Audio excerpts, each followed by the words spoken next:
1, 2, 3, 4, 5, 6, 7, 8.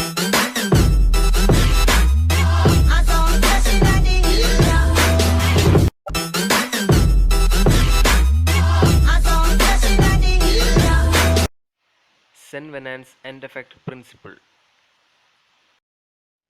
ആദ്യമായി ഫിഗറിൽ കാണിച്ചിരിക്കുന്നതുപോലെ ഒരു സ്ട്രക്ചറൽ മെമ്പർ കൺസിഡർ ചെയ്യുക.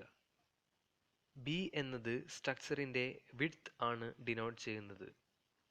സ്ട്രക്ചറിൻ്റെ രണ്ടറ്റത്തും പി മാഗ്നിറ്റ്യൂഡ് ഉള്ള ആക്സിയൽ ലോഡ് ആക്ട് ചെയ്യുന്നുണ്ട്. ഈ ലോഡ് സ്ട്രക്ചറിൽ സ്ട്രെസ്സസ് ഇൻഡ്യൂസ് ചെയ്യുമെന്ന കാര്യം തീർച്ച.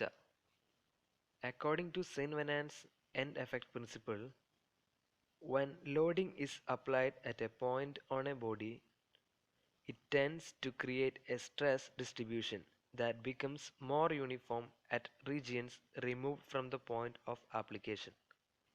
അഥവാ ഒരു ബോഡിയുടെ ഏതെങ്കിലും ഒരു പോയിന്റിൽ ഒരു ആക്സിയൽ ലോഡ് അപ്ലൈ ചെയ്യുമ്പോൾ ഉണ്ടാകുന്ന സ്ട്രെസ് ഡിസ്ട്രിബ്യൂഷൻ ലോഡ് ആക്ട് ചെയ്യുന്ന പോയിന്റിൻ്റെ നെയ്ബർഹുഡിൽ തികച്ചും ഡിസ്റ്റോർട്ടഡ് ആയിരിക്കും.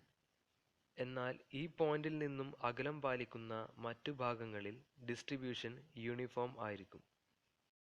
Figures A, B and C different ഹൈറ്റും പക്ഷേ സെയിം വിഡ്ത്തുമുള്ള മൂന്ന് സെപ്പറേറ്റ് സ്ട്രക്ചേഴ്സിനെയാണ് റെപ്രസെൻറ്റ് ചെയ്യുന്നത്. സ്ട്രെസ് ഡിസ്ട്രിബ്യൂഷനിലെ വേരിയേഷൻസ് കാണിക്കാനായി കോണ്ടൂർ ലൈൻസ് ഉപയോഗിച്ചിരിക്കുന്നു.